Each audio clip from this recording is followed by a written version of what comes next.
Next, we'll take you through some easy scenarios to show you how the EPB works.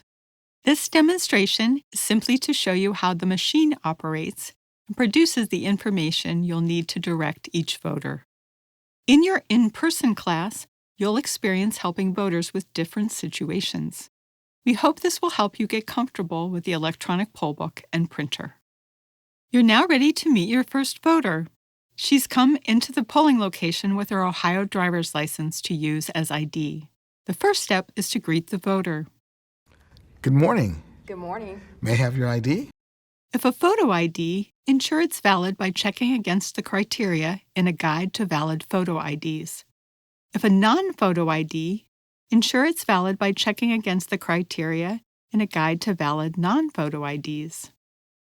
If a military ID, ensure it's valid by checking against the criteria in a guide to military IDs.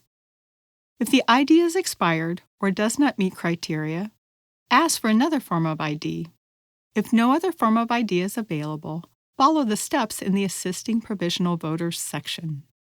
Remember, all this information can be found in the gold-tabbed roster section of your training manual. Our voter has a photo ID, so we'll use the OPEN acronym to see if it's valid. OPEN, open, stands for O, Ohio. Is the voter an Ohio resident?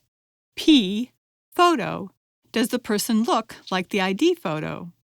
E, expiration. Is the ID expired? N, name.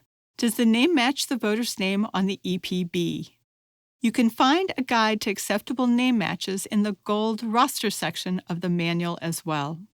Since the ID meets the first three requirements of open, we can move on to using the EPB.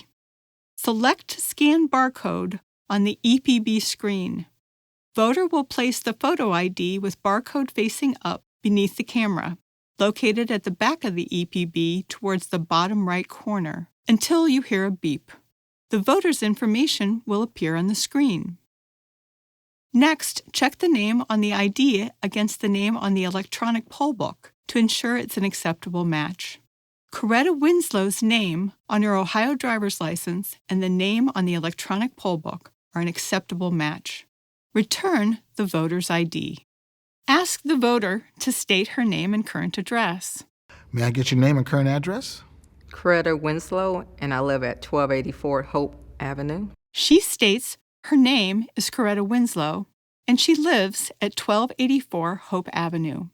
If the stated address does not match the address on the EPB, follow the Addresses Do Not Match guidelines. In this case, Coretta Winslow's address on the screen matches what she told us. It's very important to use the address she stated, as that will give her the correct ballot. Since her stated address matches the EPB, we can go to the next step and press the Accept button on the top right-hand corner of the screen.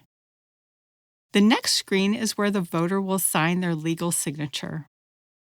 Flip the screen and have the voter use the stylus to sign on the signature line. If there are any difficulties, the Clear Signature button can be used to try again. Flip the screen back and verify that the voter has signed their legal signature. Then press the Done Signing button on the top right-hand corner of the screen. If the voter has not signed, the Done Signing button will not work. On the next screen, you'll need to select which method of voting Coretta wishes to use. Coretta states she would like to use a ballot marker to mark her ballot electronically. On the bottom left-hand corner of the screen, press the down arrow to the right of voting method. Select Ballot Marker for the method. Press the Submit button on the top right-hand corner of the screen. An Authority to Vote slip will print automatically. Hand the ATV slip and a blank ballot card to the voter and direct them to the ballot marker. These are the basics of processing a voter on the electronic poll book.